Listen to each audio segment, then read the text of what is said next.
morning, everybody. What is this? Does anybody recognize this statue or this pose of a soldier? It looks like a nurse too, right? It is a recreation, I guess, of the photo of the unconditional surrender, and I'm not sure where it was posted.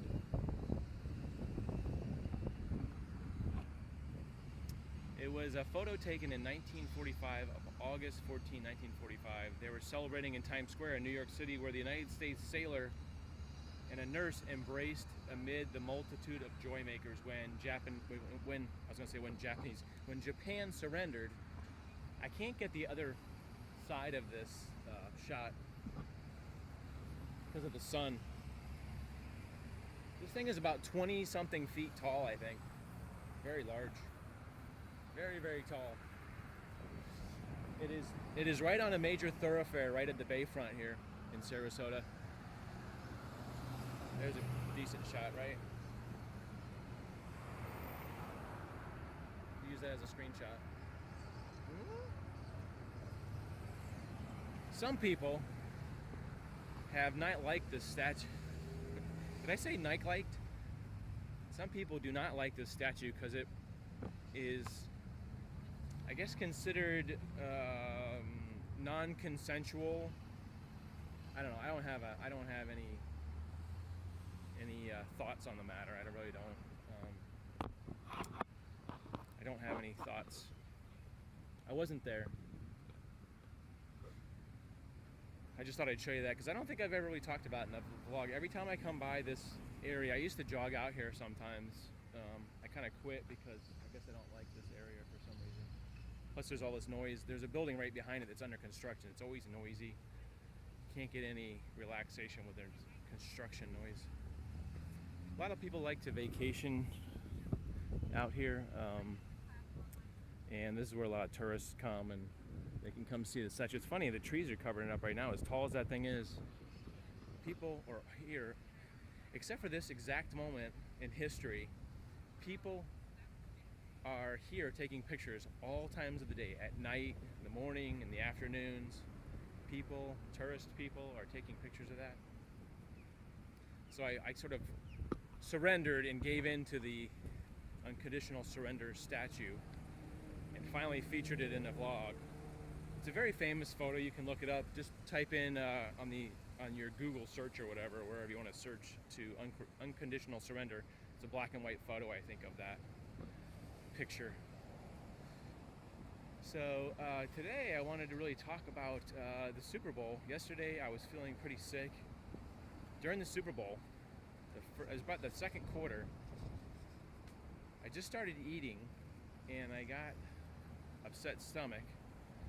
And for the rest of the game, I had to visit the restroom a couple times. I could say that without saying too much there, like you don't want to hear about that. But I had to get rid of some food in my stomach because something made me sick or whatever. So my sweet girlfriend went during halftime and got me some Pepto-Bismol from the store, and I felt better. By the end of the game, I was feeling a little bit better, but I had to go to the bathroom a couple times during the game.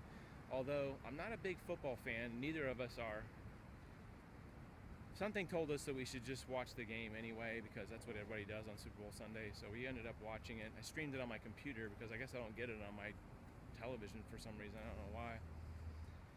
I tell you what, that was really amazing. If you don't watch football, I think you would have enjoyed that game regardless, because basically what happened, if you didn't catch it on the news, the Patriots were down 21-3 at halftime.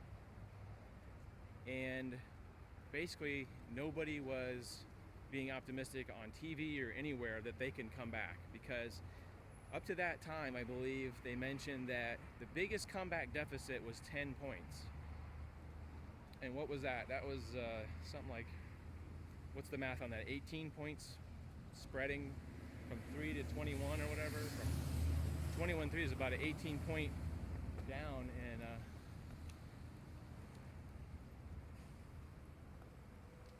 you gonna stop, lady? Jeez. Some people think that you're just in their way for some reason.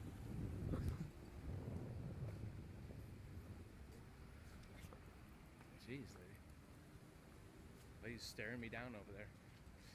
You know, I have a big heart for people who don't stop for pedestrians. I'm walking across the street and she's giving me looks like I'm doing something wrong. And then she came to a little bit of a stop and then started going a little bit. Like, I think people's mentality around here is that people have to stop for cars. It's a parking lot anyway. I don't think that's the case lately.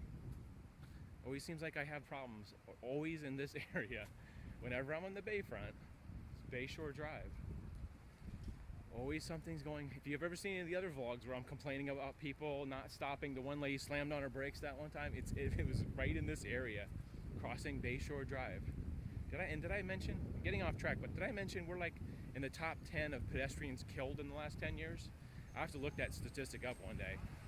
So it's not just me that is thinking that. It is actually a statistic that Sarasota, for some reason, has a lot of pedestrians killed, and that may have something to do with the fact that the weather here, people are like walking because they exercise, and maybe people get out more often, as opposed to like if you're up north and it's snowing, people are probably not crossing the street because it's 20 degrees or something.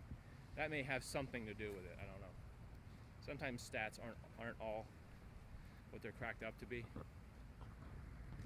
There was a guy right there that was walking behind me. I don't know if you could see him back there, but he was kind of creeping me out. I don't know why. Like he was just walking really slow. So more to the fact of not about football so much, but about the game where they came back 34-28 from being down 21-3. They scored like 4 touchdowns. It was an amazing show of heart and spirit and attitude, I think, of not giving up. Like I said, that's never happened in the history of the Super Bowl, that somebody has come back to win a game after being down, what did I say, 18 points? So let's jump off the sports wagon for a second and just think about what was the mentality at halftime when they went into the room? Were they all thinking positively and thinking we could do this, no problem? Or were they thinking this sucks? I've seen a lot of Super Bowls. I don't watch them all, but I've seen a lot of Super Bowls. It looks like they just gave up, like they're just half-assing it, just there, just trying to not look like they're quitting, sandbagging, whatever you want to call it. I've seen people do it in different sports. They're just thinking, what's the point in trying when you're not going to win? It's amazing. Tom Brady and his club, they didn't know how to quit. They refused to quit. I'm getting a little bit of goosebumps talking about it. And sometimes life is like that. And it was just, I always look for inspiration in life like that. I better watch out, this guy's gonna run me over. Inspiration about life, about different forms of life. People have tough lives anywhere you go. Actors and people that are wealthy and businessmen and sports heroes. Just because you're a football legend doesn't mean you don't have struggles in life too. I've read many cases about actors for some reason, and like music rock stars or pop stars or whatever you call it, having a big difficulty with life and struggling just like everybody else does. The fact that they have had a lot of fame and wealth and things like that didn't solve their problems, or didn't solve all their problems. And I think about like the Super Bowl people, they had a big party probably Saturday night, and then I think the parade, I don't know what day that's supposed to be, the parade, but it's going to be a big celebration. I don't know if they're doing it today or when it is. Today's Tuesday. But then after the Super Bowl's over, they have the off season. So what do the players do on the off season? And that brings me around to the subject of like depression and or ups and downs, having highs and lows. And after having a big, huge life high like that, winning the Super Bowl, being involved in that thing, how do you cope with going home and not having anything to do, really? I mean, I can't imagine what the guys do. They probably want to take a couple. After all that, hoopla and training and all that kind of stuff, that the players would want to go home and maybe just spend the week just with their family or just kind of relaxing. But some of the guys are single probably, and I just imagine that it's tough to adjust being around people, having this social thing, and then you have this off season, which I don't know how long it is. And it seems like life is like that. Sometimes you have these great things happen in life, or exciting times, like we just had Christmas. And then after Christmas, I feel like this myself, that there's not a lot to look forward to in January so much. It's usually cold, there's not much going on. Look at this pretty cool thing here. It's like kids playing, I want to call it sculpture. Yeah, sculpture. This kid may be showing off a little too much. You notice it's boys doing the splits and the girls are standing up. I don't know if that's new. I don't remember that being here. But it very well could have. I have spent a lot of time in this park walking through here and stuff. So I have a feeling I don't have a lot of storage on my phone today, but because I forgot to delete some things, or yeah. So going forward, after you maybe have had something really fun, been on vacation or something, then you have to go back to your regular life. I was gonna say your boring life, but your normal life, going back to work or something like that. It can be really challenging and depressing sometimes, not having something to look forward to. And I struggle with that a lot myself, going to Disneyland in November, the end of November, and having to come home and be like, well, I'm going to work Monday, and that's sort of, it's that mental transition between your life's highs and life's lows, and you can get depressed from that, like before the holidays, even after the holidays, post. People have children, and they have like a post, what do they call that, post-pregnancy depression, just dealing with those highs and lows. I don't have any answers, but I know what it's like to be depressed. I've had some real struggles. If you're new to this vlog, I've talked in the past about having struggles, being really destitute to the fact I didn't really want to be on the planet anymore, to say it lightly.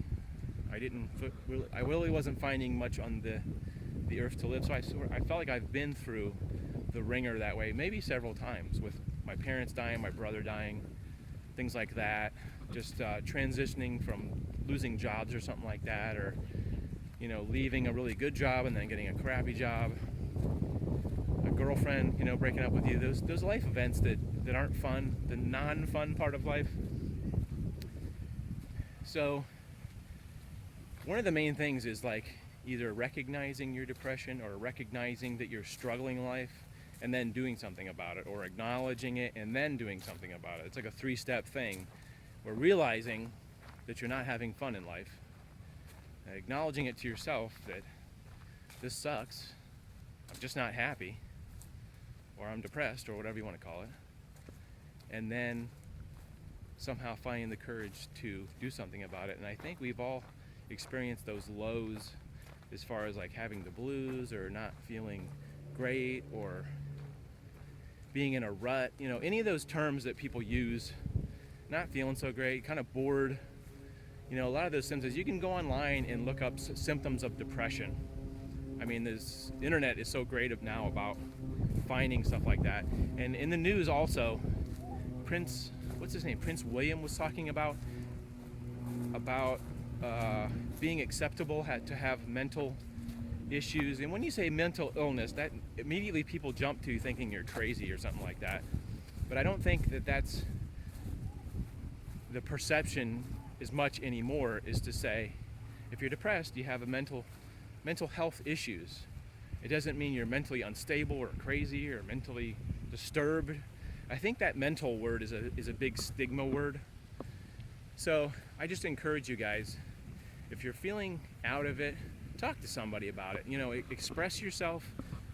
I think, and also Prince Edward, I was talking about, the biggest killer in England was suicide, which is an interesting statistic if that's true, because people get into this depression cycle and don't talk to people, don't express it, and they just go into their own little circle of depression.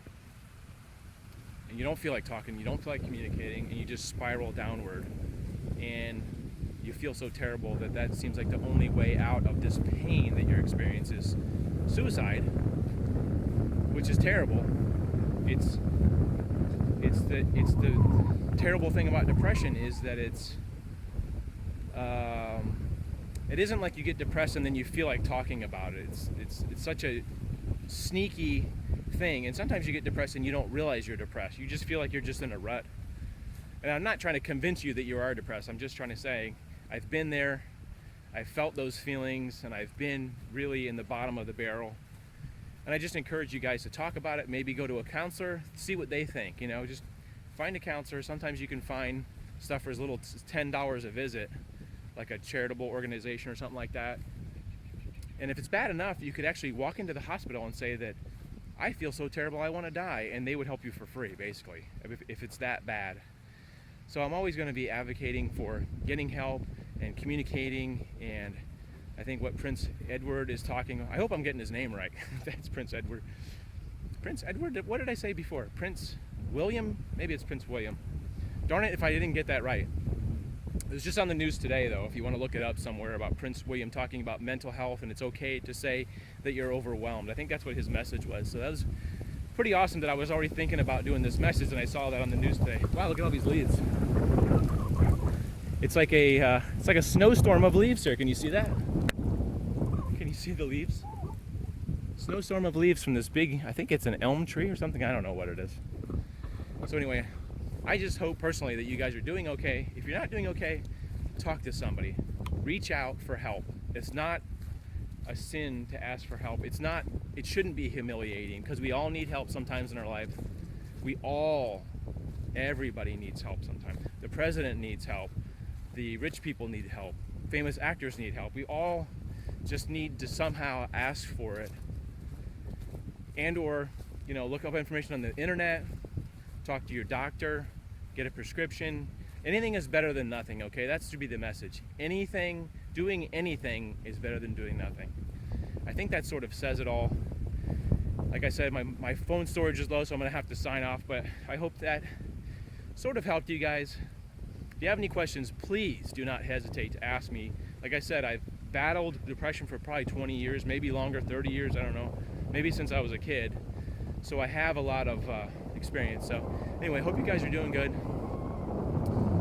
Ask for help if you need it. Ask me anything. I will answer you on the YouTube. So have a great day. Happy Tuesday. We'll see you guys later.